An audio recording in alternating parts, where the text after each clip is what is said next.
Pronto, boa tarde, Ani. Boa tarde. Já estamos gravando, né? E muito interessante essa sua ideia, que eu acolhi prontamente, né? Da gente fazer, ou aceitar também esse convite, para que a gente fizesse esse fechamento, já que não foi possível na última reunião, nós fazemos o encerramento do texto, né? Então, a ideia hoje é, de fato, a gente concluir esse último capítulo aqui do livro O Homem e seus Símbolos, do Jung, em especial o capítulo 5º, que é os símbolos e uma análise individual, do Jacobi, ou Jacob, não sei como fala, e depois a conclusão, que é da Marie-Louise. Então, nós vamos falar um pouquinho sobre isso hoje. Antes de entrar no assunto, tem muita coisa interessante para a gente discutir, eu vou fazer só um pequeno resumo para colocar todo o nosso grupo na mesma sintonia, para a gente poder, então, conversar um pouquinho.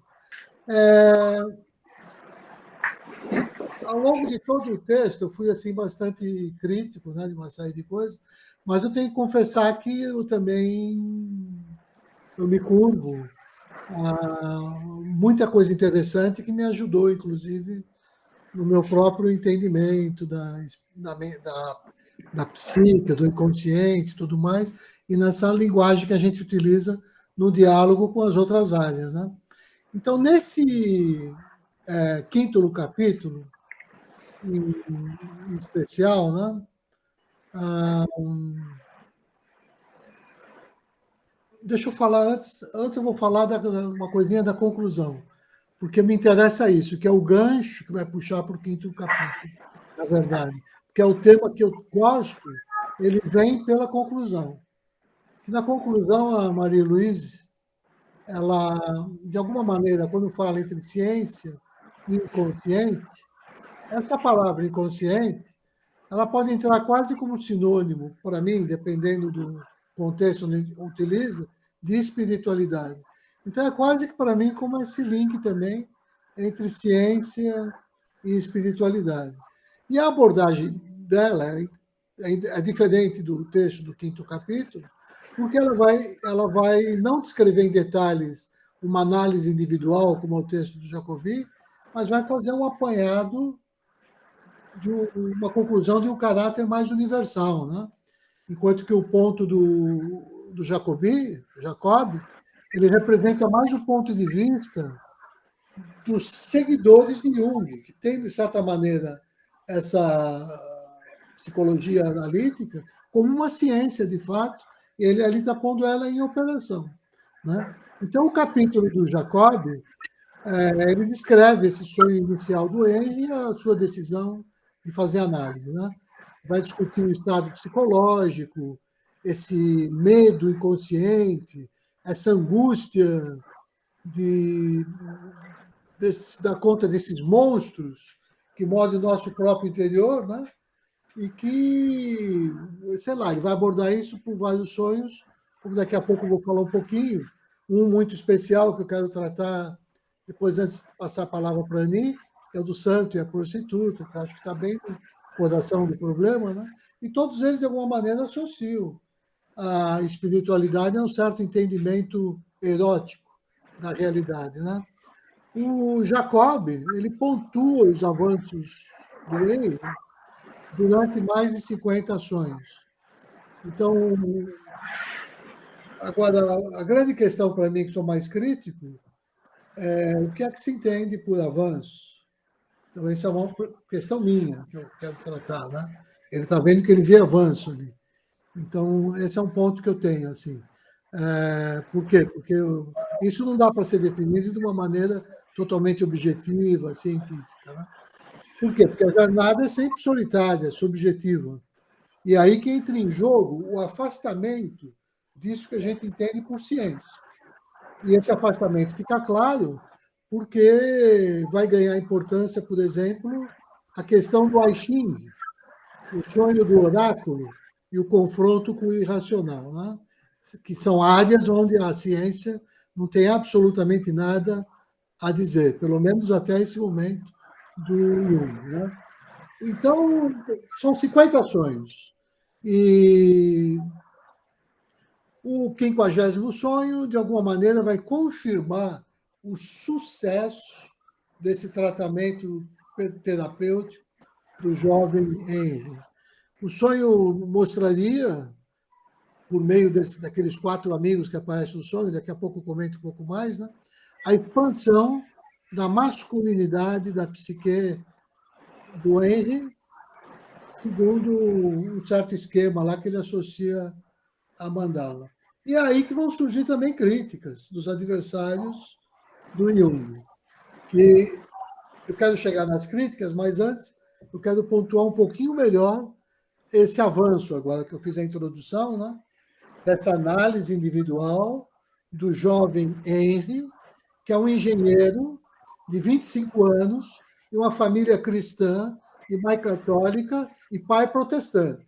Esse é o contexto. E o argumento do autor é que a sua análise favoreceu o processo de amadurecimento, o processo de individuação do Henry, né? Então, ele começa ali, já o começo da análise, né? Já entra em questão a figura da mãe e a figura da noiva. A grande questão, acho que a gente pode dizer assim, é que o Henry tem um certo receio de assumir responsabilidade perante o casamento. Ele tinha uma certa fixação na figura da mãe e um grande medo de viver a vida. De alguma maneira, ele estava sendo sufocado pelo seu próprio inconsciente. Ele queria escapar da prisão materna e vencer os obstáculos que impediam de tornar um adulto responsável e autossuficiente. Eu lembro de ter conversado um pouco, Anny, sobre a figura paterna e etc., né? E que não aparece aqui, né? E o porquê que não aparece? Vamos seguir aqui essa lógica, que mais ou menos eu acho até que é compreensível que não apareça para mim, assim, né? Então, como é que se dá essa análise?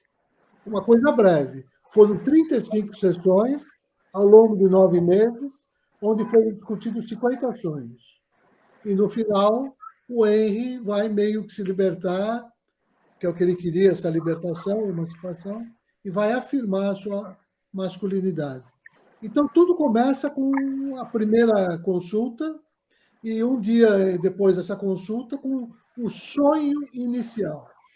Depois da primeira consulta, acontece esse primeiro sonho, que para Jung é de fundamental importância, porque é o sonho onde você antecipa muitas coisas, segundo ele, né? É o sonho que dá uma perspectiva global, onde você vai estar desbravando certos territórios aí que vão possibilitar fazer todas as analogias que o método junguiano permite, né? Rubens, Vamos lá. deixa só para a gente ficar no bate-papo, já que você já está no primeiro sonho também. Esse primeiro sonho, essa decisão, ele é muito importante pela decisão de um analista, né?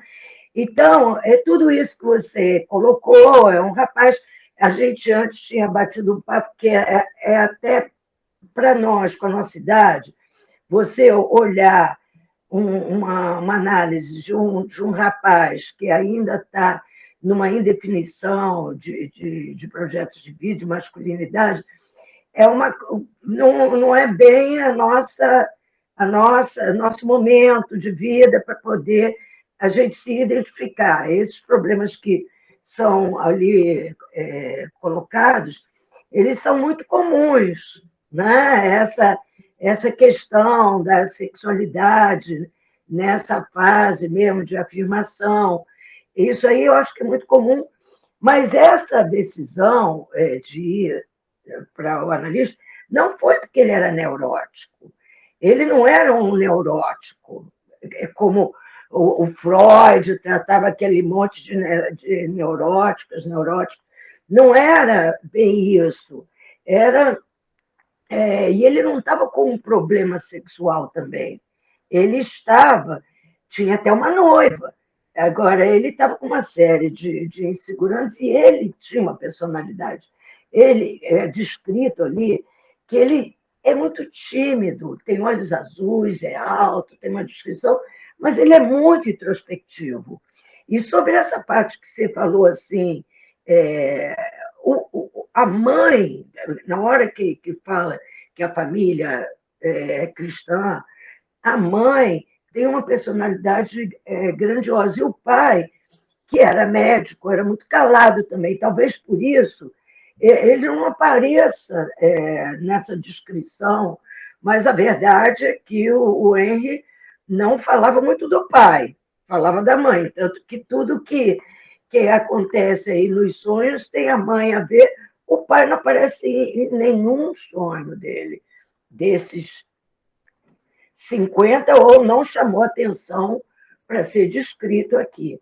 Então, eu só queria acrescentar que esse primeiro sonho ele tem essa importância, que foi quando ele decidiu, e aí aquela primeira sessão, a pessoa tem que, mais ou menos, dizer por que eu estou aqui, né? Aí abre uma série de questões, né?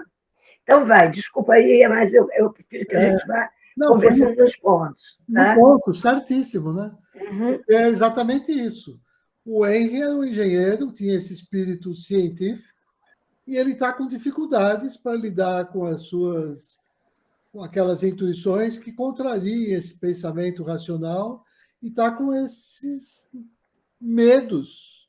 E ele tem algumas questões para enfrentar na sua vida madura, e ele então toma a decisão corajosa de fazer análise, porque acha que isso pode ajudá-lo, né? Então, já nesse sonho, o Henry vai ouvir uma voz, e isso é muito significativo, porque essa voz é essa intervenção do self, que, de alguma maneira, essa voz ela é sempre inquestionável, né? Porque ela representa o inconsciente, ou representa um conhecimento coletivo que é indiscutível. Então, quando o Henry opta por atender essa voz, ele está iniciando a sua jornada rumo à liberdade da maturidade. Então, parece que é por aí que o analista está conduzindo. Então, a próxima etapa, né, é tratar desse medo do inconsciente. Por quê? Porque, na verdade, sob essa forma, o que se disfarça é que ele receava as obrigações do casamento. Basicamente, é isso. Mas, ao mesmo tempo, ele também se sente atraído, porque ele quer isso. Então, os sonhos, que começam agora a ser interpretados, né, começam a revelar esse homem que, ao mesmo tempo, tem fascínio e temor de entrar em contato com as suas profundezas interiores, que estão simbolizadas no feminino e nas mulheres reais. Daí ele fugir da companhia da amada. Por quê? Porque o Henry não consegue conjugar ternura e sensualidade em uma mesma mulher. E é por isso que aí entra em cena o santo e a prostituta, né? Que é o sonho que permite vir à discussão essa relação entre a sexualidade primitiva e o asceticismo. Né? Quando o mundo se torna demasiadamente difícil, o Henry se retira para dentro de uma espécie de caverna, né? Ou seja, ele se afasta da realidade e se refugia nessa figura feminina da prostituta, né? Que é uma imagem reprimida do seu inconsciente. Ele está preso na ideia de limitar as suas relações a essa sensualidade puramente animal, de tendência quase homossexual, que não diferencia a atração pela prostituta ou pelo santo. Então, no inconsciente, ele está em busca de uma espécie de espiritualidade erótica que santifica a mulher de maneira que ele possa se proteger da sedução feminina, nesse receio que ele tem, né? Então, é como se ele tivesse ainda tentando confiar só na razão para conseguir reprimir a própria sexualidade. Está aí a trava dele que ele leva para a análise, né? Então, com a evolução da análise, o Henry começa a tomar interesse por essas coisas que estão acontecendo na sua psique. Ele está começando a aprender a se relacionar com a sua ânima, ou seja, com essa mulher interior presente nele mesmo, segundo essa linguagem junguiana, né? E é aí que a gente se aproxima, então, do sonho do oráculo e entra, em lugar, o I Ching, com o princípio da sincronicidade, né? Porque, em geral, essas pessoas como o Henry confiam só na razão e reprimem qualquer manifestação da vida psíquica, são elas mesmas que costumam cair vítimas, inexplicavelmente, das piores superstições, sendo facilmente manipulado por qualquer charlatão. O analista percebe isso, né? E propõe para ele, para lidar com todo esse material que é irracional e que estava sendo reprimido, que ele estude o I Ching. Porque o I Ching se baseia nessa hipótese da unidade do homem e do cosmos, né? E na existência de um par de princípios, que é o Yin e o Yang. Então, depois de estudar o I Ching e utilizá-lo como oráculo, o Henry começa a perceber uma certa sincronicidade dos seus sonhos com um certo resultado que ele jogou o I Ching no oráculo e que apareceu lá, não sei como é que a gente diz isso, mas a figura que ele chama lá de loucura da mocidade, que é Da exatamente juventude, né? Da juventude, eu acho. Loucura da juventude. Posso falar só Vamos lá. para não ter que voltar isso assim depois. Quer dizer, o que eu vejo é o seguinte: esse capítulo, essa escolha por esse caso Henry, que nem é um caso tão neurótico, é um caso mais comum, ele, eu acho que, como eram 50 sonhos e eram 9 meses, que foi um caso que foi concluído em 9 meses, permite que essa linguagem junguiana, em que todos os símbolos, quer dizer, são os arquétipos, a ânima, os ancestrais, né, a família, as questões que estão no inconsciente perturbando, de que forma essa metodologia junguiana pode ajudar a trazer o inconsciente e dar uma iluminada no inconsciente, para que o consciente perceba o que está atrapalhando o indivíduo. Então, eu acho que todas essas questões que foram colocadas até agora, que daria para perceber, e às vezes pode ser uma questão mais ou menos comum entre os homens, essa questão de afirmação da sexualidade, né? Hoje em dia a gente vê também um monte de mulheres homossexuais, mas antes era mais evidente a feminilidade no homem. Então, principalmente nessa época, assim, eu acho que o adolescente ficava meio com medo de dar conta de uma mulher, de se casar e de tratar essa mulher de uma forma como uma meretriz ou uma forma mais sexual. Teria que botar ela lá naquele pedestal, uma coisa mais santificada, como você mesmo colocou. Mas o que eu queria pontuar, antes de você continuar com esse... eu chamei de I Ching, mas você falou que é I Ching. Como é que eu não sei. Sinceramente, eu também não sei o que é o mais melhor aí, o mais certo.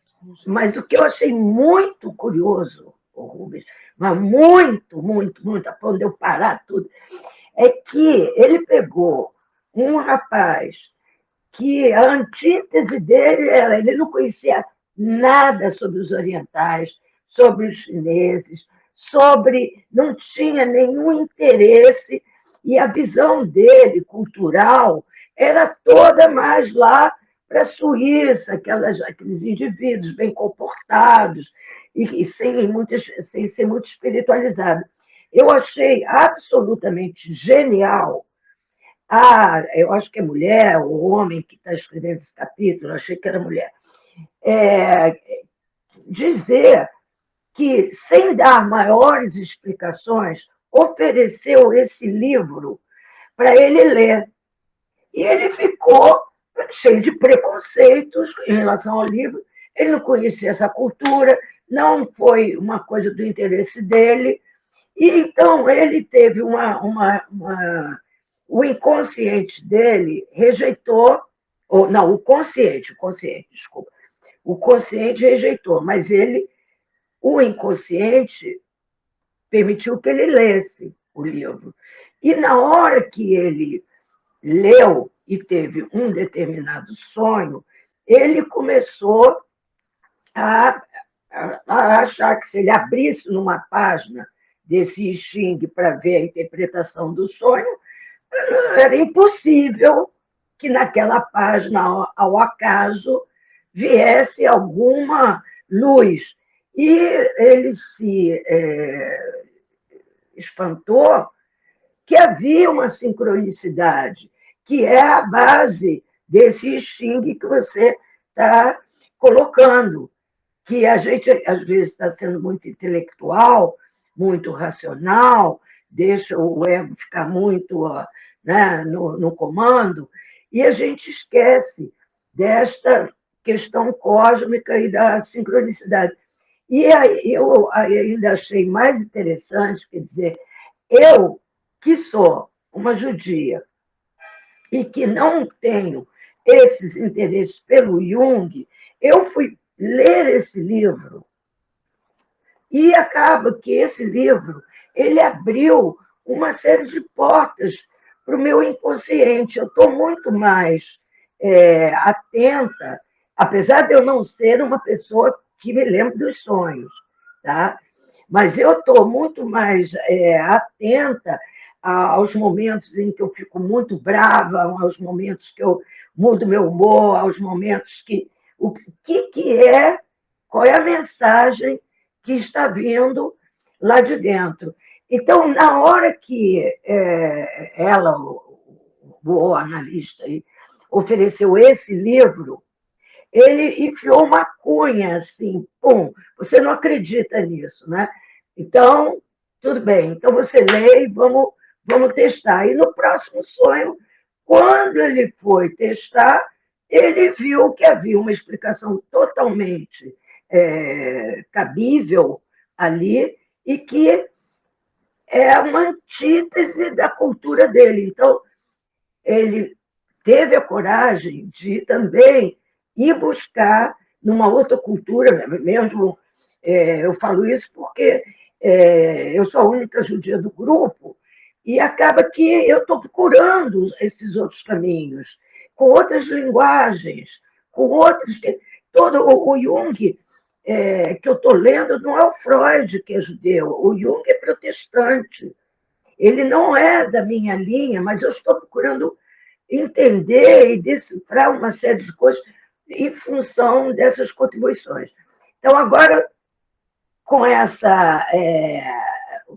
os sinais que vieram ali desse I Ching, dentro desse ceticismo que ele tinha, os sinais todos, que eram um monte de símbolos de seis horizontais ou verticais, e aquilo tudo montava um jogo que começou a decifrar a questão dele, que parecia uma loucura da juventude. Agora, prossegue que eu estou juntinho contigo.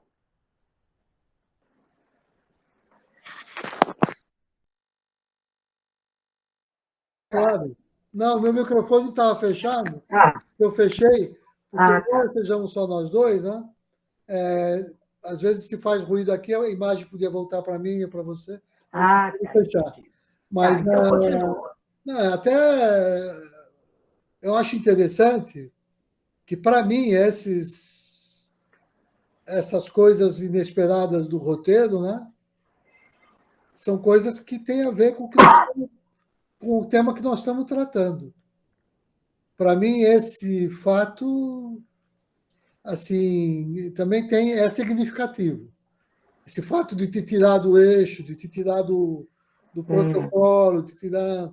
E Tá. está tudo certo. Então, eu Uhum. quero retomar por aí, porque a grande coragem que ele demonstrou quando se confrontou com isso, inclusive teve o sonho com os chineses logo depois, né? Então, da onde que ele vai sonhar com o chinês, né? Então, Daí. pois é. Então, essa experiência dele com o oráculo fez com que ele passasse a prestar atenção no seu inconsciente. E os sonhos seguintes começa a mostrar que ele vai aprendendo a se libertar dos seus grilhões morais, né? Dessa repressão, e ele passa então a querer viver a sua vida. Ele compreende que não basta a razão e que é necessário também o conselho dessas forças inconscientes que emergem como símbolos das profundezas da psique. Então, em o nosso grupo, por um outro método, tem essa mesma motivação, que é buscar que a gente faça a conexão com essa força. Eu até dou um nome para ela no sentido mais do contexto do sagrado, né? Que é essa força que te empodera, que dá entusiasmo, que faz enfrentar e a luta e a batalha, que às vezes você não sabe de onde vem. Você precisa convocar essa força para ela emergir, né? Então, ele iniciando com coragem esse processo, aí ele caminha já para o final da análise e tem o sonho final, que representa, de fato, a plena manifestação da sua masculinidade de vida adulta. Por quê? Porque a sua ânima agora o leva ao seu inconsciente e ele, então, decide levar adiante o seu noivado. Ele se casa e segue para o Canadá. Então, está aí o modelo todo, né? Segundo a interpretação do analista, como funcionaria em um certo sentido de cientificidade de uma coisa que teve início, meio e fim e que deu certo. Está aí, olha, ele teve um bom fim, casou e foi para o Canadá, né? Então, está tudo certo. Agora, só como comentário, como provocação, para a gente passar para a conclusão, eu vou lembrar. Ali está tendo um pouco de ruído, não sei se é da rua, externo. Talvez se você fechar o microfone por um minutinho. Aí o que eu queria lembrar é que no nosso grupo, enquanto a gente discutia, e a gente faz o upload para o YouTube, alguém, que eu não sei nem quem é, não faz parte do grupo, postou uma série de comentários, né? Uma série de referências, e alguns que eu achei particularmente muitíssimo interessantes e relevantes. Mas era uma pessoa muito crítica a Jung. E eu desconfio até que fosse alguém fortemente freudiano, e mais ainda, pelo modo, eu quase que arrisco dizer que seria alguém que representasse a cultura judaica, mas eu não posso dizer com certeza. Pelo rigor e pela força dos argumentos, né? Eu quase que desconfiava assim pelo modo de construir. Mas aí eu resolvi ir dar uma olhada lá para recuperar algumas coisinhas, que é o que a gente faz como contraponto para fazer essa questão, olha, ciência inconsciente, ciência, espiritualidade, ciência e o trabalho de Jung e dos seguidores de Jung, né? Então, primeiro eu vou mostrar essa crítica um pouco ácida para mostrar que ela também ela é significativa no mundo de hoje. Não é que Jung seja uma unanimidade, embora ele tenha a escola e muitos seguidores, né? Então, diz assim lá nos comentários do YouTube, né? Segundo o psiquiatra Edward Glover, peraí, do ponto de vista da exposição científica, Jung é, na maioria das vezes, um escritor confuso e obscuro. Anthony Storr, um intérprete de Jung, afirma: um dos maiores obstáculos para a leitura de Jung é a sua multiplicidade de definições mal formuladas para a mesma coisa.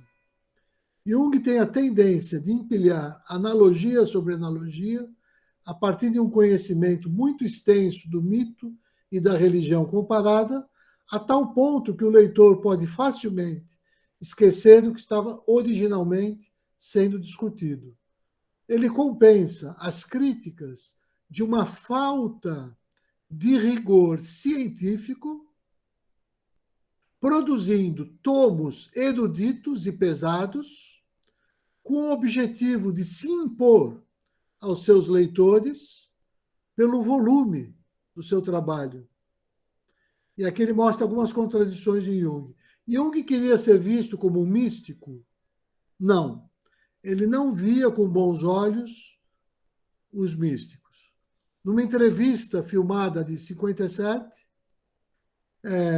com o professor Richard Evans, da Faculdade de Psicologia de Houston, Jung, então na faixa dos 80 anos, observou que os que dizem que ele era um místico não passam de idiotas.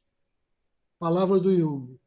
E depois ele assinala que não há nada de místico no inconsciente coletivo. Eu entendo que ele quer um tratamento científico para o trabalho dele, né? Agora, contudo, ele também admite que os místicos são pessoas que têm uma experiência particularmente nítida dos processos do inconsciente coletivo. A experiência mística, disse aos seus cultos ouvintes, é a experiência dos arquétipos. Então, tem uma coisa aqui que está exatamente numa área cinza entre o que é ciência, o que não é ciência, o que é místico e o que é misticismo, e como, né, esses processos do inconsciente coletivo, né, ou seja, tem a ver com essa experiência mística que ele chama de experiência dos arquétipos, inclusive. Então, isso... Rubens, quando é que eu vou poder comentar isso daí? Se quiser comentar, já pode, porque sabe o que eu ia fazer agora? Eu ia falar sobre o capítulo da Maria Luísa. Mas acho que é uma boa hora de comentar, depois eu entro. Porque agora me falta comentar 4, 5 linhas, porque a conclusão são 2 páginas, né?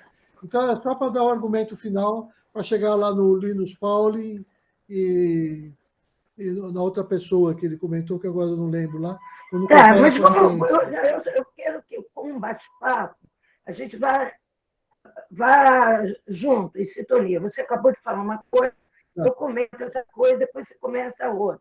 Claro. Eu acho, eu não li esses comentários, mas eu tenho já uma convicção que uma coisa é o seguinte: a gente pegou um livro do Jung, que tem todo um primeiro capítulo que foi escrito por ele mesmo.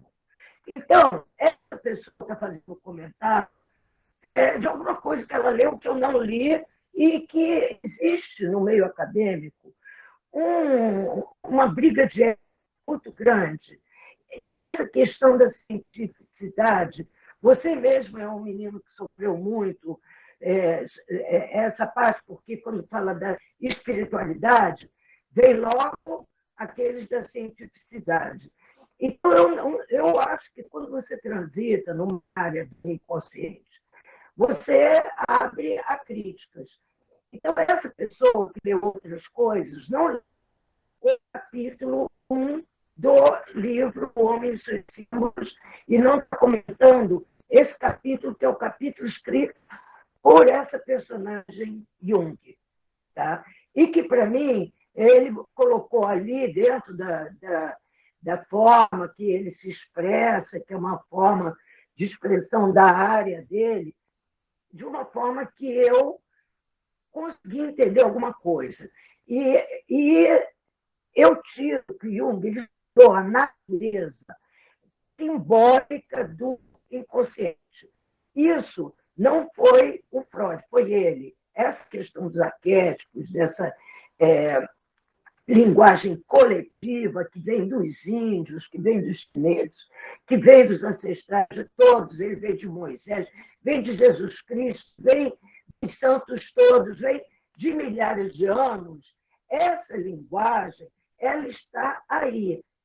Então, como que isso é absorvido no teu inconsciente depende da tua crença. Eu, por exemplo, fui criada numa determinada cultura.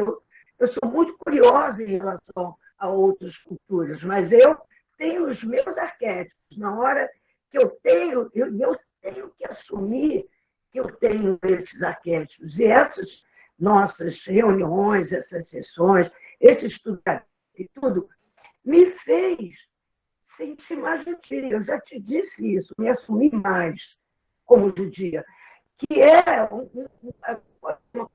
e não é, e não é vozes do interior. Ani, deixa eu só te cortar. A ligação ficou muito ruim, não sei o que aconteceu aí. A tua conexão está muito ruim agora. Olha, não sei o que te dizer, porque agora, há pouco, quando você estava falando, já estava ficando ruim. Às vezes pode ser a questão da bateria começar. Você está ouvindo agora?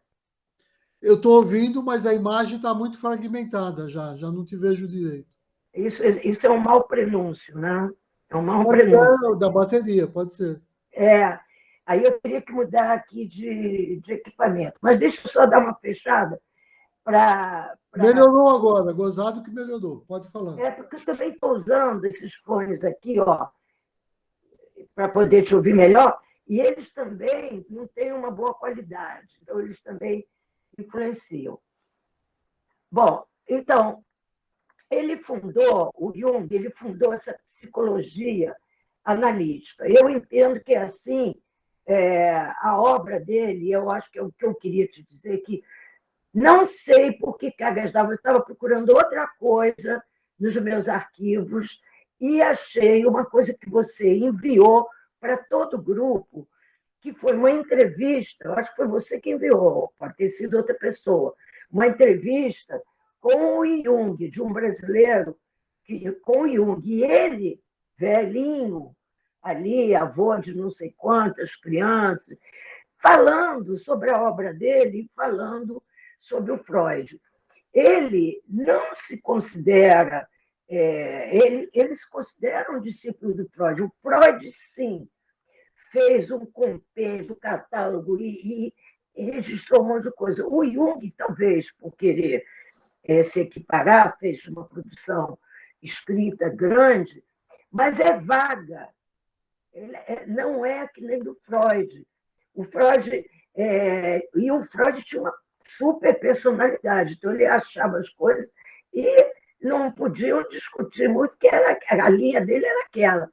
Então, o Jung, que você vê a maneira como ele fala, toda mais introspectiva, ele não tinha outro jeito a não ser sair fora num determinado momento, trocaram muita coisa numa fase, e depois aí saiu fora para ele poder ter a voz própria dele. E essa voz eu até considero confusa, mas cada área tem uma determinada linguagem. Nós estamos entrando pela linguagem da área deles, né? Mas ele auxilia com essa questão dos arquétipos que a gente não fique só olhando o inconsciente e que o mais interessante dessa história do Henry foi nos últimos capítulos, no último sonho, o Henry sozinho interpretou. que é a parte mais válida de toda uma análise. Quer dizer, você pode vir com um monte de arquétipo, dizer que o chinês representa isso, que representa aquilo, que é arquétipo disso, arquétipo, mas se a pessoa não tomar aqueles símbolos como os seus arquétipos, não vai ajudar a si próprio, entendeu? Então, é isso que eu queria colocar, que eu acho que nesse livro do Jung, O Homem e seus Símbolos, os aspectos são o sonho, o ego, o self, a sombra, que todo mundo tem, que a gente não falou, e que esse Henry também entra em contato com a sombra lá das formas dele, o ânimos e a ânima, a alma, os arquétipos, e aqui nessa não falou muito de arte, tá? Que é uma coisa que parece que o Jung entende bastante, tinha bastante coisa no livro sobre essa simbologia da arte. Está dando para ouvir? Agora melhorou um pouquinho, Ani. Tem uma hora que quebrou, agora melhorou. Bom, agora pode ir em frente. Tá. Não, agora, na verdade. Da ciência. Isso, eu só pontuei, né? Que é para poder entrar exatamente nessa área da ciência e na minha pergunta, aquela pergunta que eu vou lançar no final, né? Assim, que é. Então, esse capítulo de conclusão, que é da Marie-Louise, chama Ciência e o Inconsciente, né? E tem uma abordagem que eu acho diferente, totalmente, do capítulo anterior do Jacob, né? Então, e o que eu quero dizer com isso? Aqui é que entra também um pouco da minha crítica, que é uma coisa um pouco difícil. E como você me falou até de um sonho que eu tive, eu já quero aproveitar, não vou falar do sonho, mas quero fazer uma analogia entre as figuras do Jung e do próprio Francisco. Né? Por quê? Porque uma coisa é, por exemplo, vamos dizer assim, a nossa relação com o Francisco, como a gente tinha, a minha, como eu tenho, que é uma relação de um tipo. Né? E outra coisa é como as pessoas que herdaram e que tocam o trabalho que ele deixou se conduzem com isso. Ou seja, do mesmo modo que Jung, aqueles que seguiram a sua escola seguem de uma maneira quase que sectária, porque o entendimento que você tem dessa área do conhecimento passa a ser quase que dogmático. O que eu quero dizer com isso? Como é diferente, por exemplo, o modo como eu dialogo com Francisco em relação ao modo como as pessoas lá de Sergipe têm ele como referência de um portador da verdade absoluta, inquestionável sempre.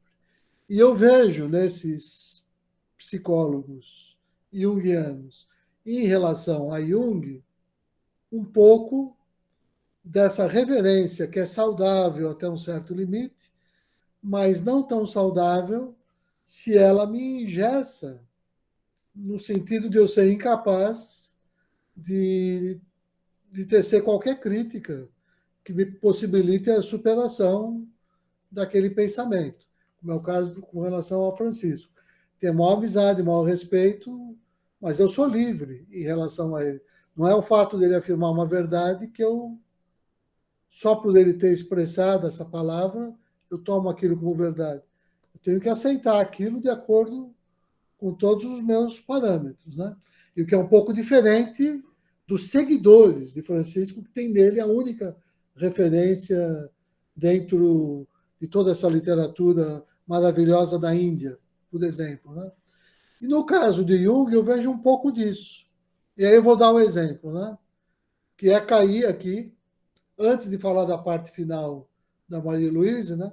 que é essa questão da objetividade versus subjetividade, né? Porque a gente sabe que o Jung admitia que ele está tateando nesse terreno. Ele estava ali mostrando muito bem que o que a gente sabe de inconsciente e tudo isso é um entendimento rudimentar do inconsciente. Rudimentar. No entanto, os jungianos, quando trabalham com essas categorias, trabalham como se isso fosse uma doutrina muito bem estabelecida, com status de verdadeira ciência objetiva. E, por exemplo, esse próprio capítulo que narra essa experiência com o Henry é, para mim, a prova concreta disso, né? Porque é um capítulo totalmente subjetivo, sem nenhum elemento de objetividade, que é o que me possibilitaria classificar esse tratamento como científico. Aí eu vou dar um exemplo assim, para mostrar isso, para deixar claro o meu ponto, que é o que acontece com as outras ciências, como acontece com a química, por exemplo. Imagina que fosse possível a gente clonar o Henry com os seus 50 sonhos.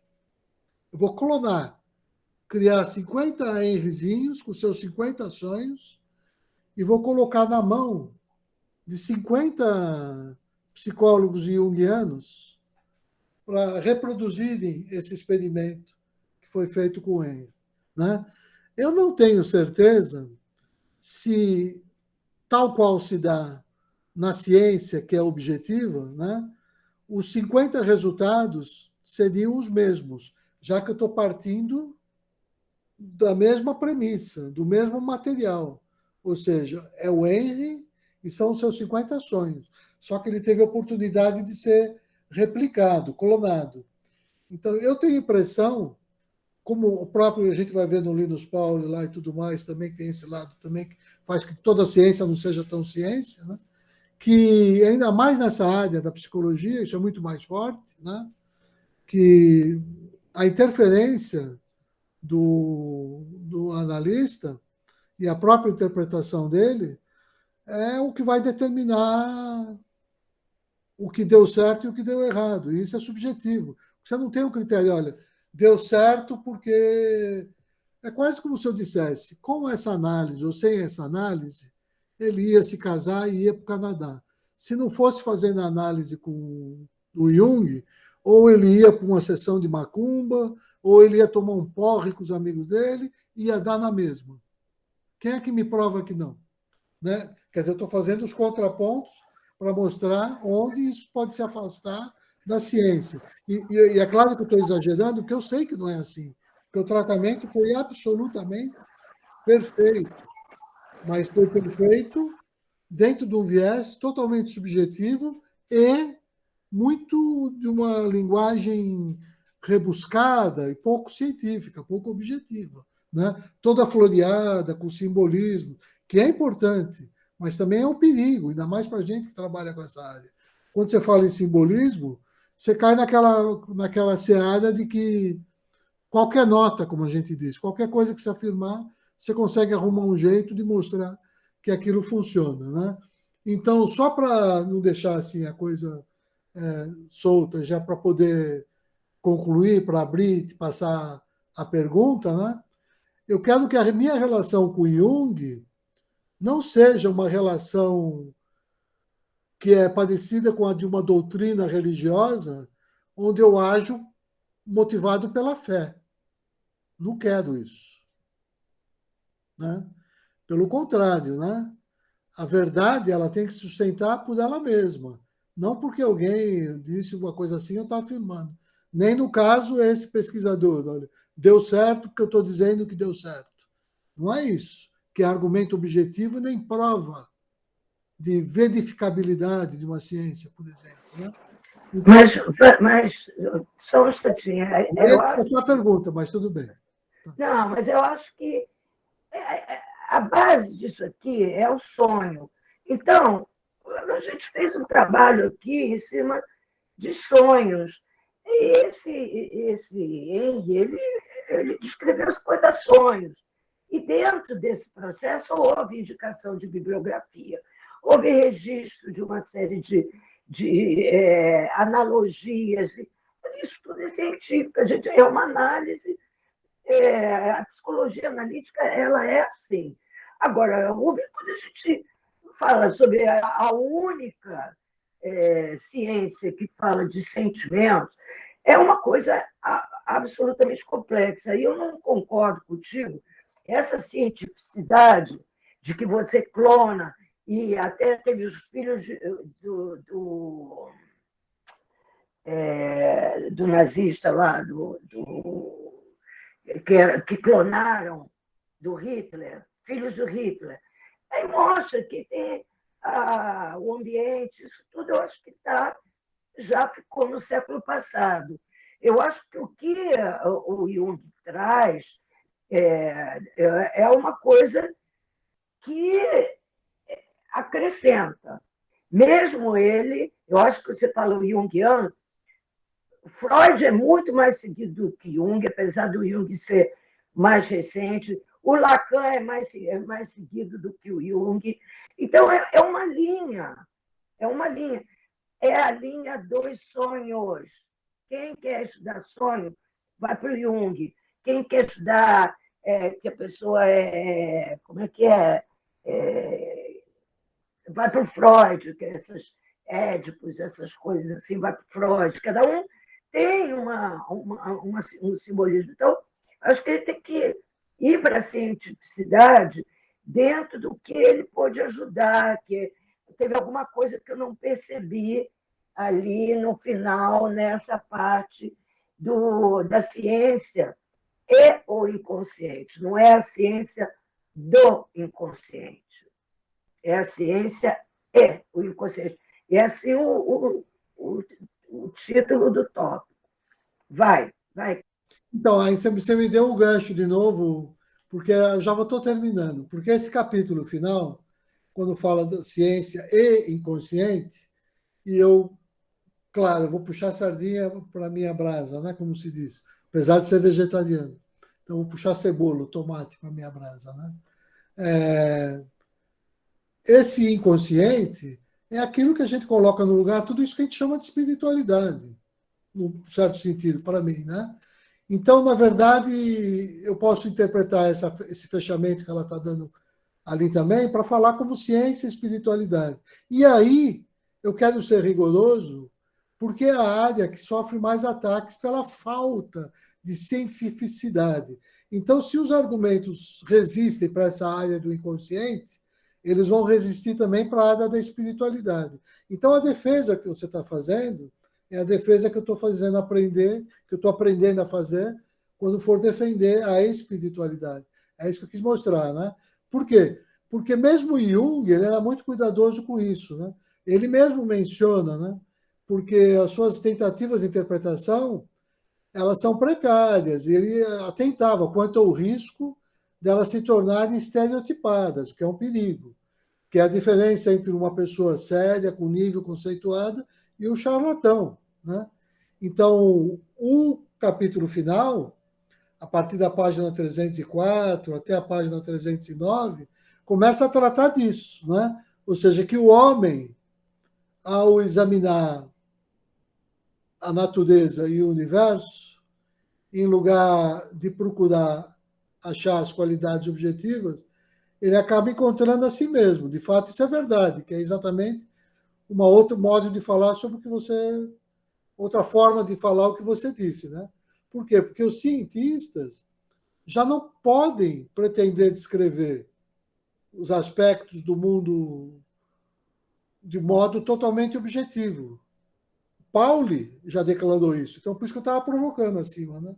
Por quê? Porque não há como eliminar a interferência do observador na coisa observada. Resumindo, agora trazendo para o campo da psicologia analítica de Jung e o paralelo com a espiritualidade, conforme desenvolvida no nosso grupo e sustentado na Gita, né? Eu vejo os paralelos são fortíssimos. Né?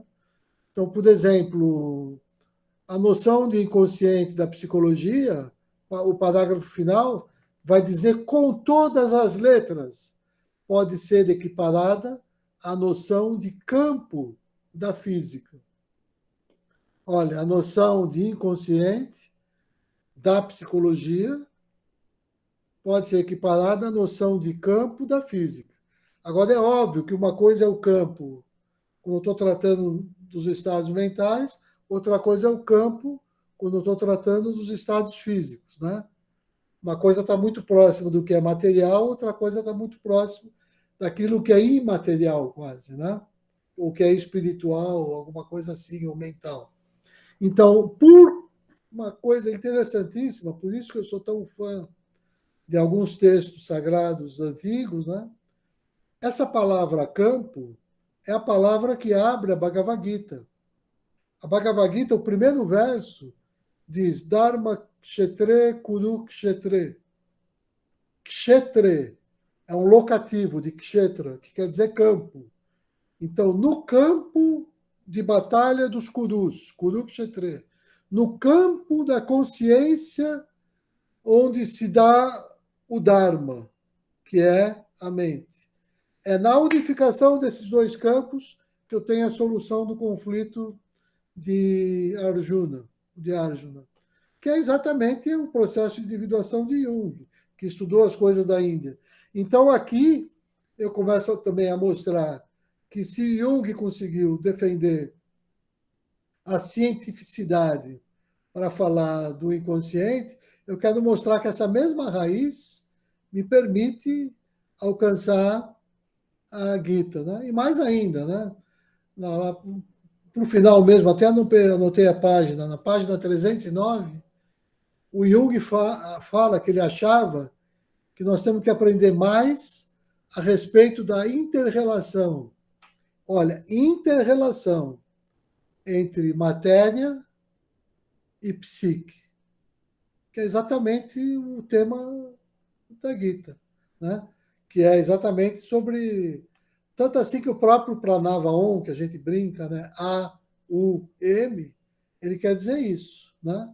O A, eu posso dizer que quer dizer a psique, que é o espírito. O U, eu posso dizer que é a matéria, que representa a matéria. E o M, que é essa energia de ligação, é o que faz a inter-relação. Ou seja, eu lido com essa ciência contraditória de afirmar e negar o ser, já que matéria e psique, uma é a negação do outro. São formas antitéticas de uma mesma realidade, na lógica da Gita, e é quase que o entendimento hegeliano da Gita, né? Então, em função disso, a questão que, que, que eu te coloco, né, tem a ver com a questão que você tinha me colocado, né? Em que medida o meu sonho tem a ver com essa experiência do Henry, né? A minha questão é... Peraí, não é essa a minha questão. Rubens, deixa eu colocar. A questão, quando eu fiz, as pessoas que estão assistindo não sabem, mas eu fiz umas perguntas em off. Eu tinha perguntado em relação ao Francisco e ao sonho. Você relatou que o Francisco morto te apareceu em sonho. E esse sonho foi muito marcante, porque para o Henry, ele teve 50 sonhos. Um sonho foi marcante o suficiente para ele conseguir ter a transformação, porque de 50 ele vinha na mesmice, até que ele teve um sonho, que foi o sonho transformador dele. Então, o que eu te perguntei é se existe nesse sonho, não importa a tua relação, se é diferente da dos outros, com a tua relação com o Francisco e essas mensagens que vocês sempre trocaram em vida e agora estão trocando no teu inconsciente, né? Digamos, né? Já que esse é o tema do livro, essas mensagens que você está trocando com ele e não as outras pessoas, se elas têm um poder transformador, porque você tem passado por momentos nesses. A gente fala aqui do Henry, foram 50 sonhos, 9 meses. Esse livro ele foi de 9 meses. 9 meses de estudo do homem e os seus símbolos. Tá? Durante esses 9 meses aconteceram N coisas. Comigo eu tive um câncer de seio no meio desse processo. E você também teve um problema de saúde muito sério e está se recuperando dele agora. Quando a gente passa por um problema desse, com a idade que a gente tem, a gente já começa a visualizar que a vida começa a ficar curta. A gente não pode mais perder tempo com coisas que não te dizem realmente respeito. E aí, o que eu estava falando, que nesse livro do Jung, ele fala muito do significado dos sonhos.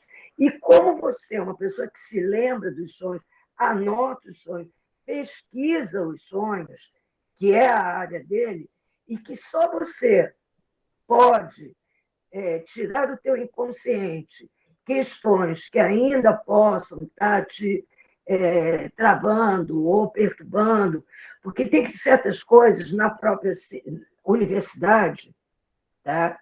Eu amo a UFRJ, visto a camisa da UFRJ, mas eu não posso ficar presa à UFRJ para sempre. Tanto que agora eu me lancei a um voo diferente. Existem espaços que, nesse momento, me entendem mais. Quando a gente fala sobre matéria, cérebro, campo, eu tenho visto esse cara que é o dono do Facebook, ele agora está no metaverso. É uma nova realidade que está despontando para os próximos anos, para o ano que vem, para o próximo. Eu pensei que fosse daqui a 10 anos.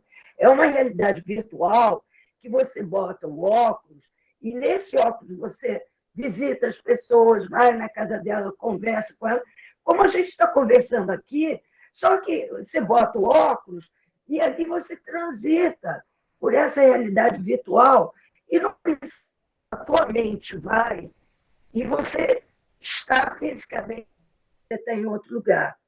Os teus prótons e nêutrons estão aqui e toda a tua mente é levada para outro lugar, por essas viagens, pelas casas dos outros, pelas conversas. E a gente está aqui ensaiando, por exemplo, essa nossa conversa aqui, ela é virtual. Os teus prótons e nêutrons estão aí, os meus estão aqui. E nós estamos trocando elétrons aqui, fótons, tá? E estamos trocando aqui. E é possível, só que isso vai estar muito aumentado. Isso não vai voltar mais atrás. Então, todos esses tratamentos que vão ser feitos, sonhos, como vão ser tratados, tudo isso vai ser tratado de várias formas, é tudo muito complexo, mas está tendo uma disruptura. Vai ter uma disruptura daqui a pouquinho, que foi a pandemia, acelerou. A pandemia, porque toquei na UFRJ, porque eu acho o seguinte, a UFRJ tem que ser mais ágil. Já foi. Já não dá para querer que as pessoas fiquem se deslocando para essa palavra que se chama fundão. Ele já tem esse nome.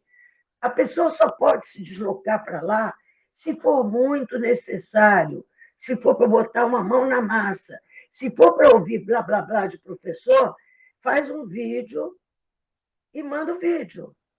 Só que ainda está, porque se vê, a Cássia mesmo falou, problemas de transporte. Se não tem ônibus, vai ter que fazer por vídeo. Não vai ficar pensando o que eu faço? O que eu faço? O que eu faço? Os ônibus não querem entrar. E não sei o que isso já tem 6 meses que está nessa discussão de ônibus. Faz os vídeos, dá uma orientação. Vamos embora, porque o virtual está andando.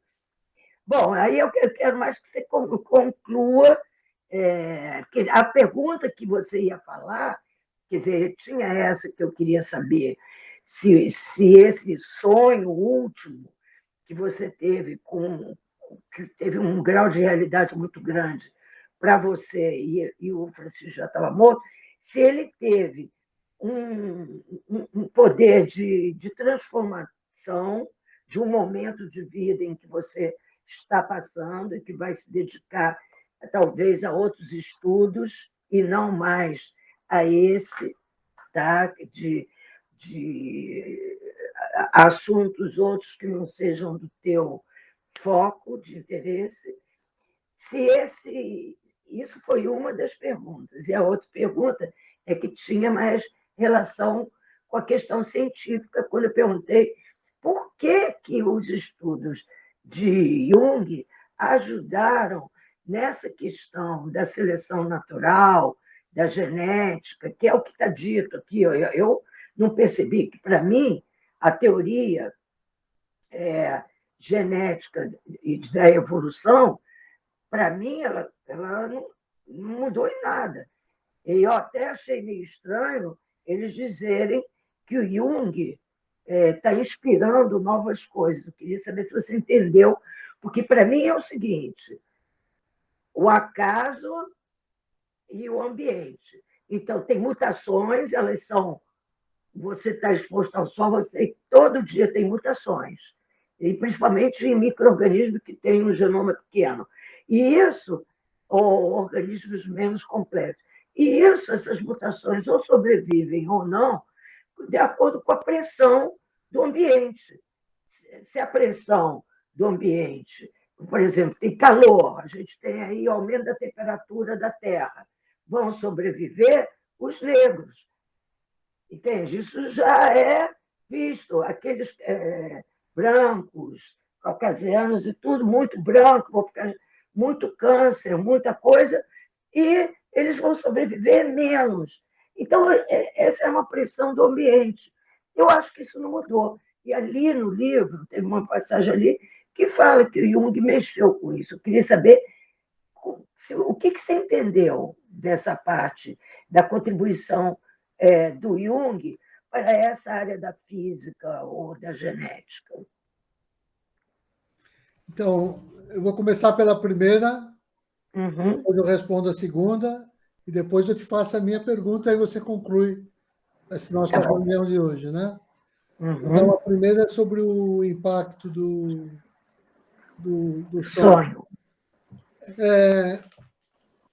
Eu vou ter que fazer uma metáfora. Na verdade, teve impacto? Teve. Ele foi, assim, o mais importante da minha vida? Não, não foi. Ele foi o primeiro ou único? Também não. Já tive outros, assim, vários, sim. Né? Agora, por que esse foi significativo também para mim? Né? Porque imagina assim, o meu estado, fazendo uma metáfora pesada, né? Porque eu passei por experiências difíceis, imagina que você está se afundando num pântano, num lodaçal, e está se debatendo para tentar vencer aquilo e superar. Mas você já não tem mais força e energia. Então é como se o sonho fosse assim, aquela energia dizendo, vai que você consegue, né? Vai que você consegue. E te ajudou, dá uma mãozinha, mas o esforço é teu. É só uma motivação, não esquece, né? Como se fosse alguém de fora, uma pessoa da família chegando, ou os amigos chegando, então ali torcendo por você e te dá um ânimo a mais. Agora, o que é essa experiência do lodo, do lodação? O que quer dizer isso? É porque nessas experiências dos últimos anos, e que culminou agora com esse último período, eu fiquei muito fragilizado, fiquei impossibilitado de sair de casa, vamos dizer assim. Né? E, ao mesmo tempo, muita coisa se processando, muita coisa mudando, e eu falei, eu preciso mudar tudo, eu tenho que começar do zero, tudo de novo. Eu quero recomeçar. Mas, ao mesmo tempo, eu estou com 64 anos. O que é recomeçar aos 64 anos? Não é... Isso tem que ser muito bem entendido, porque não é recomeçar como se eu tivesse 20, 25, ou 30, ou 40. É uma outra coisa que eu não tinha muito claro. Então, ao mesmo tempo que eu não tinha claro, eu já sabia que eu ia ter que. Exatamente o que você falou. Falou, olha, eu tenho pouco tempo e tenho tanta coisa para fazer que eu não sei nem por onde começar. Agora, o que eu sei é que eu não posso viver como vivia antes, porque foi exatamente essa limitação de ficar preso aqui que me fez perceber que minha vida era uma vida de distrações. Porque quando eu fui podado de todos os meus movimentos, eu percebi que eu fui podado só do que não tinha importância. Tudo aquilo que era de fato importante continua ao alcance da minha mão. E eu não estava dando importância para isso.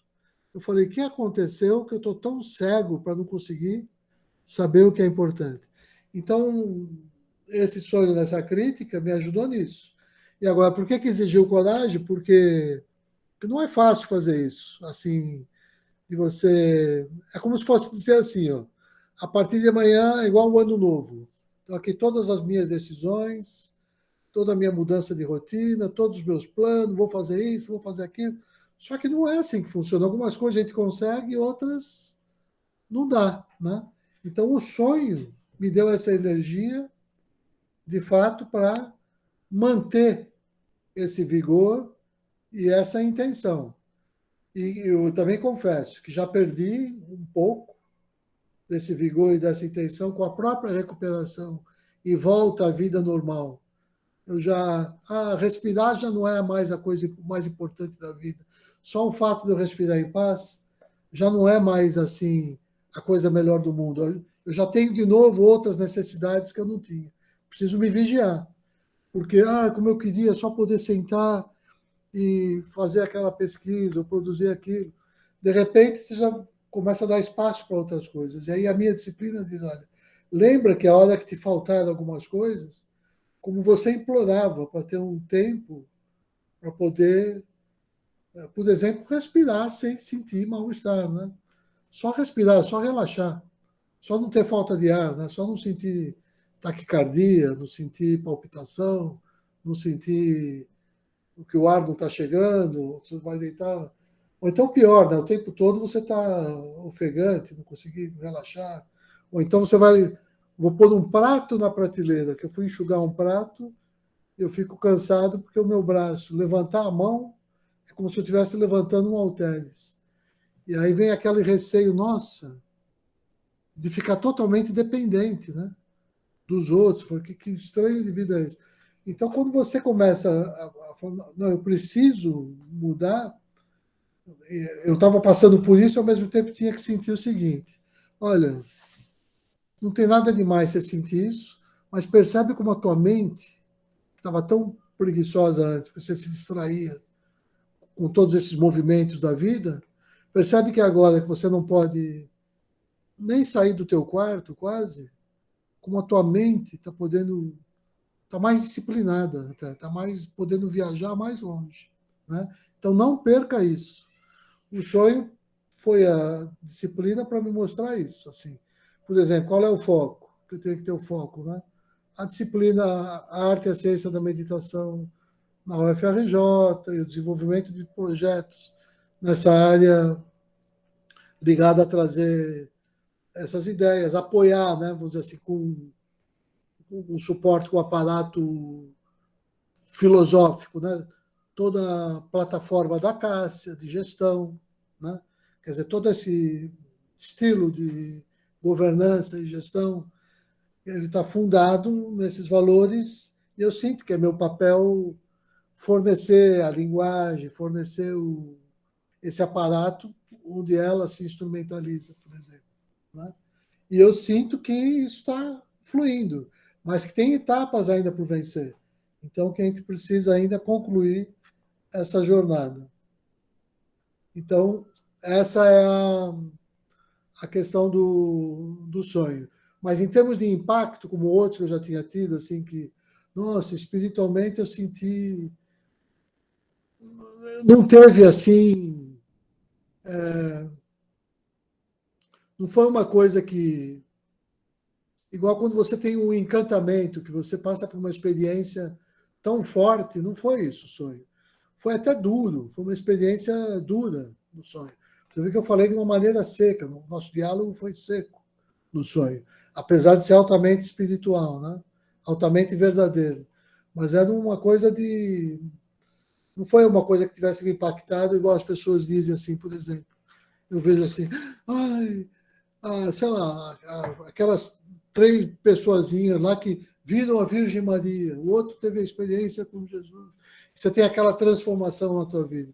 Não foi absolutamente nada disso. Pelo contrário, eu não tive nada nesse sentido assim de me o estado devocional, não foi absolutamente nada nesse campo. Foi no campo conceitual, de definir certas coisas muito bem definidas para trilhar para a verdade, sem nenhum tipo de, de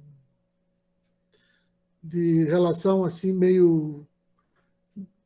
Apesar de eu ser um devoto, hein? Eu sou um devoto, né, da verdade, de certos valores, mas não de me encantar com. Não teve nada disso, foi uma coisa bem seca até. Assim, nessa vez. Já tive outras não, porque é um grande amigo meu, imagina.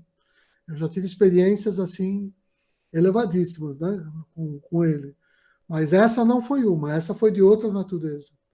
Mas que me tirou, me deu força para sozinho, acho que essa é outra coisa, né? Sozinho sair da areia movediça.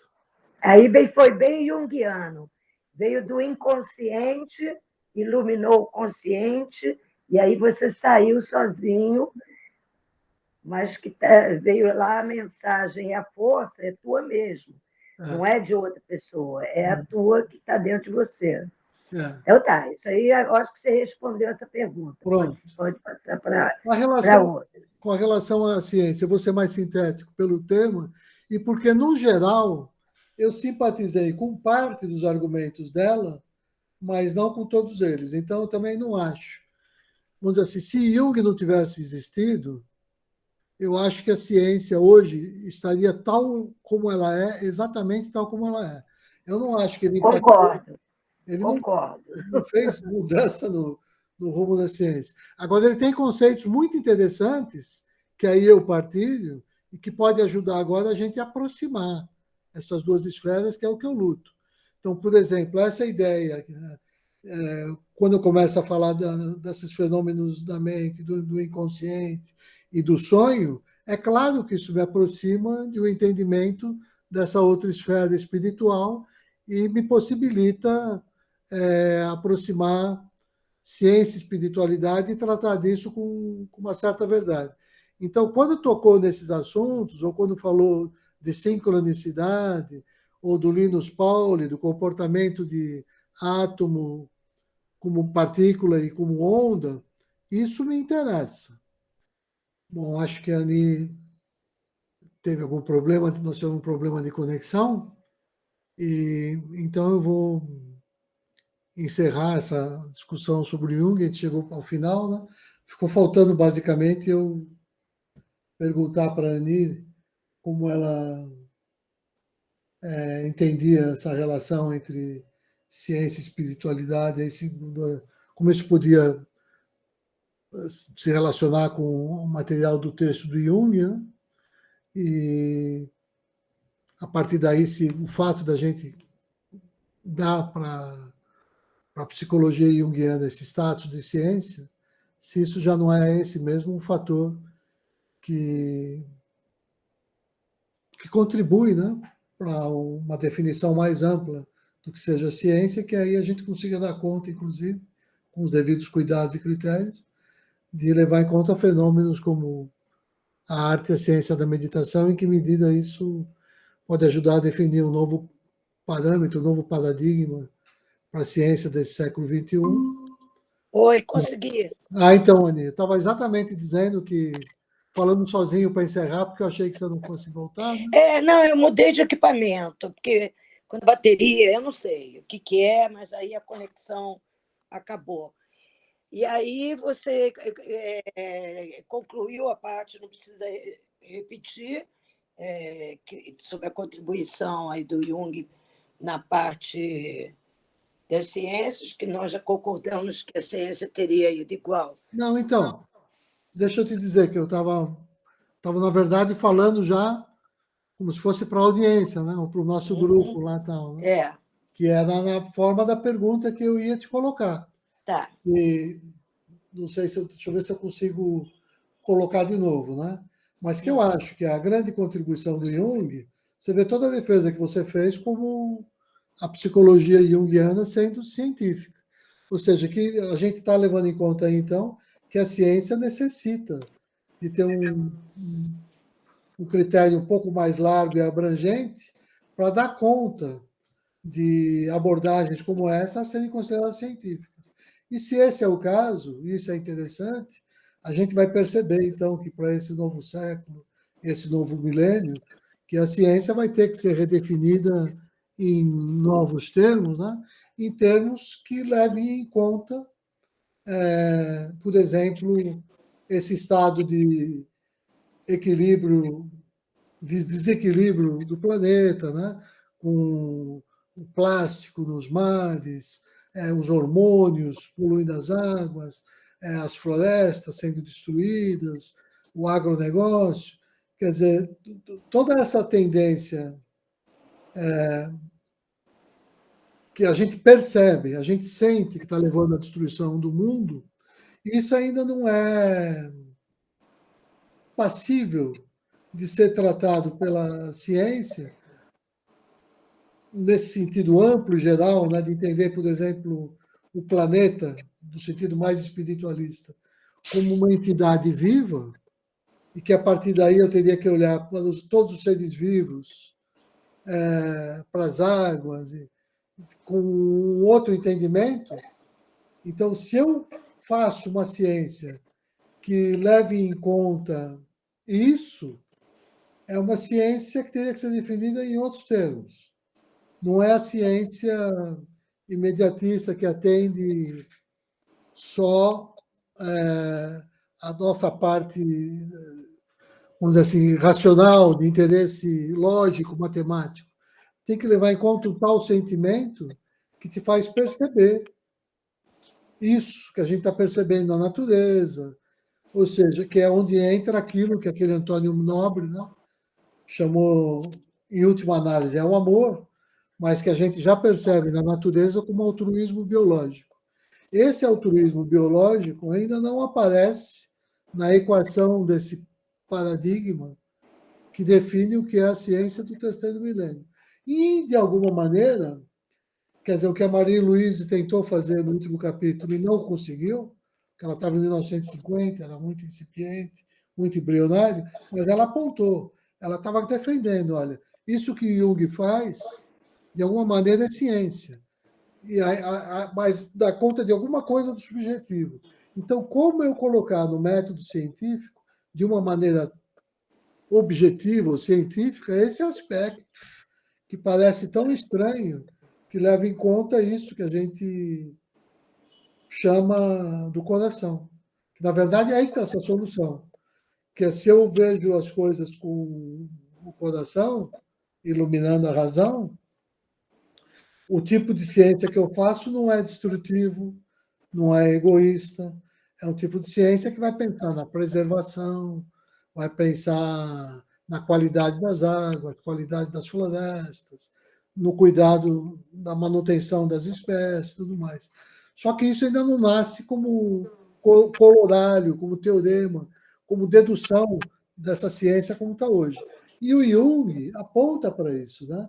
Então, a minha pergunta era isso. Assim, quando você vê esse texto, quando você vê o status de ciência que a psicologia junguiana tem, quando você vê que existe uma certa objetividade no método junguiano, né? Apesar de todas as linguagens, como você doutor muito bem, né? Como é que isso pode, de fato,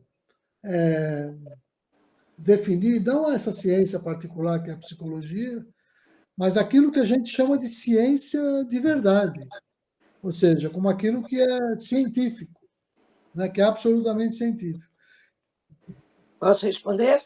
Pronto. Bom, eu divido também em duas partes. Eu considero ciência porque isso foi em 1950, que criou-se a psicologia analítica. Então, a gente está em 1921. Então, tem sido praticado há 70 anos. Nesses 70 anos, já se viu que realmente, você vê um caso Henry, é um protótipo de milhões de Henrys, que nessa fase de vida, mudança para a vida adulta, vai ficar com essas mesmas questões. Então, antes, se Henry era um paciente, agora você tem milhões de pessoas e que, então, é científico dizer que as pessoas passam por fases na vida e que nessas fases também da velhice também são outras questões.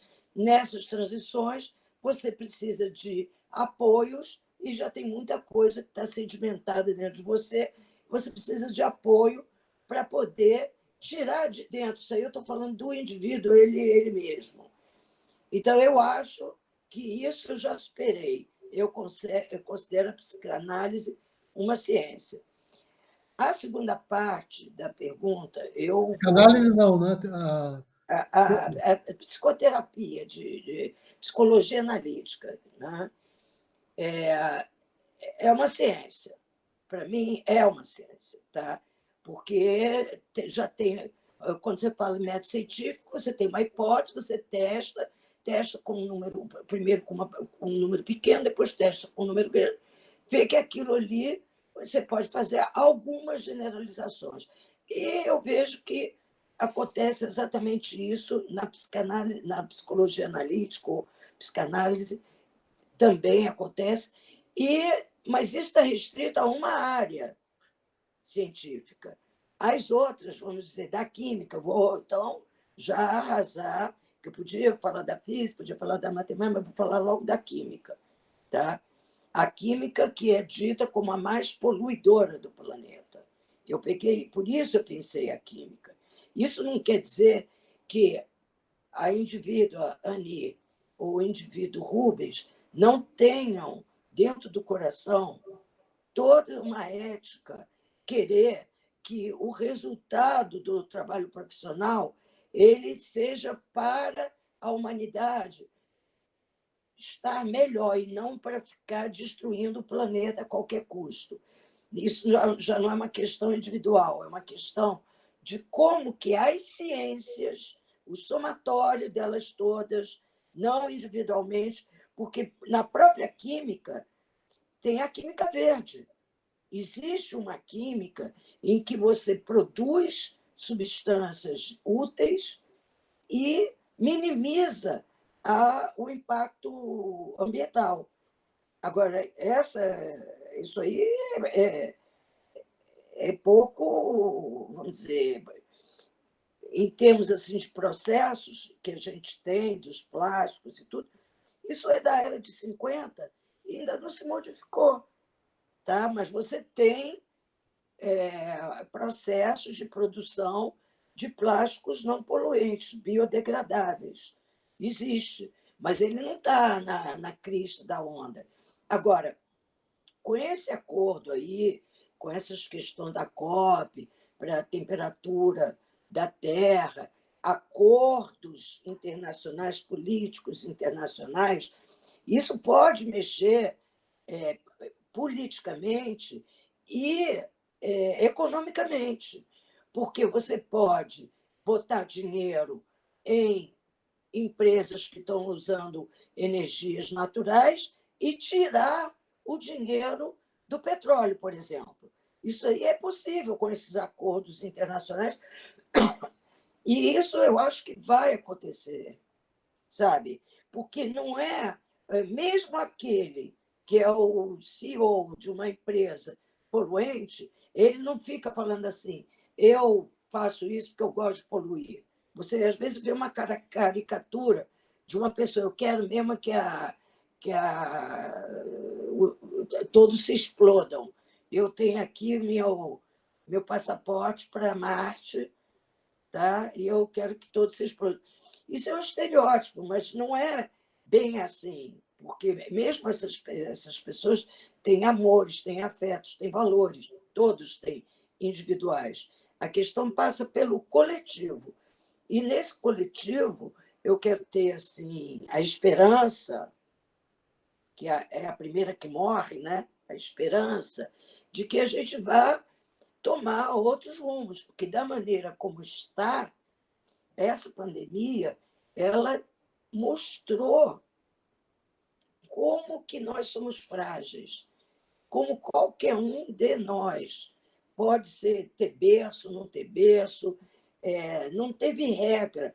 Pessoas que tinham fisiculturistas, com saúde muito boa, todas as idades, todos eles foram atingidos. Então, quando a gente olha para isso, sob forma de valores, eu acho que cada um tem a sua prática. Isso aí a gente está falando já de a maneira de você praticar a sua espiritualidade. Uma maneira que eu tenho, isso aí, as pessoas que me cercam, eu procuro ter muito cuidado e carinho com elas. Então, isso vai desde da minha empregada, que por acaso é de vocês também, mas eu tenho todo. Ela recebeu durante toda a pandemia, sem vir. Então, eu estou dizendo, são cuidados de afetos, de amor, com todo mundo. Por mais que eu dê bronca, às vezes eu perco a paciência, sabe? Que eu não sou nenhuma pessoa. Eu sou temperada, tá? Agora, de vez em quando, dá uma destemperada, tá? Quando também passa de limites, que eu não faço também porque eu gosto, mas tem coisas que passam do limite. Eu tenho aprendido a me preservar mais para poder não atingir os outros. Mas esse me preservar, às vezes, é me recolher e deixar que o fluxo da vida, eu já não estou mais tão combativa. Eu acho que eu ficava destemperada quando eu era muito combativa, que eu estava querendo mudar as coisas, olhando, vendo, e aquilo mexia tanto comigo que eu queria mudar. Hoje em dia, não é que eu não queira mudar, não, mas eu já estou muito ciente do meu limite. Então, eu mudo dentro da minha circunscrição, do meu CEPzinho aqui, participo. Você vê que mesmo a minha participação, o livro é uma coisa, eu tenho muito carinho, nós estamos nos despedindo dessa discussão, então eu quero dizer que todos vocês, eu quero agradecer, todos vocês me ensinaram muito, a Cássia, com a vivência, com a prática, ela sempre emanou os fluidos melhores, tá? Sempre recebi o do melhor, e também procurei dar o do melhor, a ponto do Rubens sentir saudades de quando eu não estou, de tanto que eu implico. Sentir saudades. Mas isso é a minha contribuição, porque eu poderia ficar muda. Eu poderia ficar muda, tá? Eu sei que eu poderia. Mas eu tenho muito respeito pelo trabalho que a gente fez. É um trabalho que eu considero que é um estudo. A Silvia tinha uma vontade até de publicar esse nosso estudo. Eu deixo aqui a minha mensagem de que eu fiz várias anotações, que quase são assim, né? Uma súmula do livro, que a minha súmula deve ter, sei lá, umas 6, 7 páginas, desde o primeiro até... E tem uns que eu andei, né, mais rápido, pulando, e com a parte de arte, principalmente, eu não escrevi nada, e está à disposição do grupo. Eu acho que a Silvia, ela tem, com essa coisa de editora, de edição, ela tem mais prática. Eu acho que agora que a gente chegou ao final, se cada um de nós tiver apontamentos para poder... Porque aquilo, ao longo, como a Silvia queria que a gente fizesse no no Google Docs e discutindo aos poucos, eu acho que não estava amadurecido. Cada um estava numa, tem gente que está acostumada, tem gente que não está acostumada, e teve também muita diversidade, muitas pessoas entraram, outros saíram. Não é assim. Quem quer ser autor? Quem quer ser o autor, entendeu? Então, eu digo, eu quero, a Silvia quer. E aí, quem quiser ser autor, aí a gente pega os nossos apontamentos e faz agora o mix. Nesse mix, a gente precisa ter uma ordenação. E quem vai fazer essa ordenação é a Silvia. E quem quiser participar com seus alfarrábios, tá? Que eu tenho aqui os meus, eu gostaria muito de, no mínimo, você sabe que é um resumo do livro? É uma resenha. Você se lembra, é claro que se lembra, daquela coisa da paixão? Que o trabalho da paixão na Gita, Pois é, a gente não fez isso. Acaba que não saiu uma resenha do nosso trabalho. Mas a gente pode fazer uma resenha desse. E essa resenha, a gente tem formas de publicar de forma eletrônica. Eu não digo que seja um livro, entendeu? Mas a gente pode fazer uma resenha e ela vai ficar interessante se a gente puder dar um sentido do coração a ela. Ao longo, ele fez análise, ele viu os sonhos, tem umas questões que são desprovidas do coração, e como que isso perturba. E a gente dá um sentido para a nossa resenha, que é esse que você está trazendo ao final, que somos praticamente todos cientistas, tá? Cada um na sua área da ciência, nesse nosso grupo, considerando que os psicólogos também são e tudo.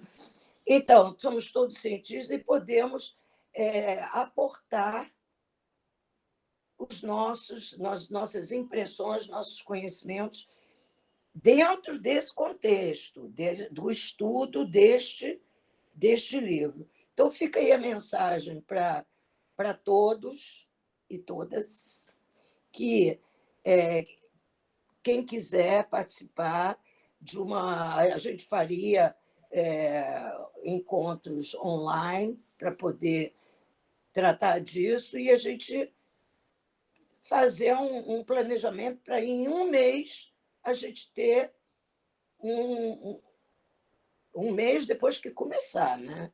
Que para começar, a gente está no final do ano. Pode ser uma proposta que pode esfriar por a gente deixar o livro e pode ser uma proposta, tudo eu acho que depende um pouco da Silvia. Tá? Sem contar que esse material que a gente está produzindo, os vídeos, isso mesmo pode ser resumido, digitalizado, né? Porque essas discussões têm muita coisa interessante que a gente trouxe. Então, a gente vê de que forma, antes mesmo de fazer o próximo, que eu não sei se você vai querer fazer o próximo. Isso foi minha última pergunta para você, Rubens. Não, eu acho que por esse ano a gente está encerrando e o ano que vem é o ano que vem. Aí sim, para mim, vem no contexto do próprio sonho que eu te falei, né? Eu acho que a gente tem que dar uma continuidade para algumas coisas, se o grupo tiver interesse e tudo mais, mas nesse momento eu não penso. Eu acho que a gente está parando mesmo, já é final de ano, né? Vai iniciar depois no ano novo. Mas eu acho que assim. Agora, desse formato como foi, eu não fiquei totalmente satisfeito. Eu achei o nível de engajamento muito baixo das pessoas. Tá, mas aí tem e vários as pessoas motivos. que propuseram esse estudo não se comprometeram tanto, né? Então. Mas já aconteceram coisas. Engajamento é uma coisa que tem variados. Com aluno é a mesma coisa, tá? Não, depende do título, depende do interesse do livro, da dificuldade. depende de várias coisas, inclusive da forma. A gente foi acometido por essa pandemia, eu acho que o híbrido, essa forma da gente ter os nossos momentos presenciais e os nossos momentos que não são presenciais, né, que são virtuais, eu acho importante. E só agora que eu estou dizendo ano que vem, isso será possível, porque eu não acho que precise ser sempre presencial, mas a gente deve fazer, quando for presencial, a gente deve ter um trabalho conjunto de compor o material que a gente está gerando, entendeu? E seria bem legal receber o pessoal aqui em casa, viu? Em estar de casa nova, eu queria muito apresentar. É um ambiente Pois bem é, legal. mas isso vai ser possível. Você já fez a ablação, já estamos todos super vacinados. Então, está chegando aí no final do ano, quem sabe a gente faz uma reunião de final de ano, tá? Conversa aí com a Cássia, e cada um faz o junta-prato, leva para aí as coisas, a gente faz uma coisa, e aí conhece o apartamento, e aí, de repente, conversa junto sobre alguma. Tem várias coisas que não funcionaram, mas a verdade é que foram 9 meses e nasceu. Estamos aqui, tá? Diante do parto. Verdade. Nasceu. Concluímos, eu queria concluir, fiz questão de ter alguma forma de conclusão. Esse bate-papo foi ótimo, tá? Rubens, te agradeço. Você sabe que eu te amo, né? Uma declaração. Recíproco. E que você é um menino conclusivo e eu sou uma menina conclusiva. Nós concluímos. Perfeitamente. Tá? Conseguimos. Tá? Que bom, Ani. Então, vou levar a ideia para a Cássia. Até esse momento, nós não abrimos a casa ainda, porque nós ainda estamos no sistema e ainda não recebemos ninguém, mas está chegando a hora mesmo. Eu vou falar para a dezembro, Cássia, né? vou falar para a Cássia e vou ver como ela reage a essa ideia. Tá Assim, para a ok. gente fechar. Sem Tá? compromisso maior. Você fala com ela, se for para ser uma boa, eu estou aí, tá bom? Nossa, bem lembrado, muito bem lembrado. Fiquei feliz também com o resultado, feliz com o encerramento, cumprimos, né? Cumprimos.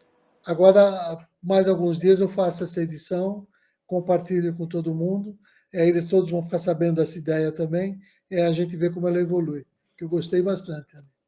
Tá bom, então. Tchau, Um beijo, Ani. pessoal. Obrigado. Tchau. Obrigada. Um beijo para a Cássia. Tchau, Ani. Obrigado.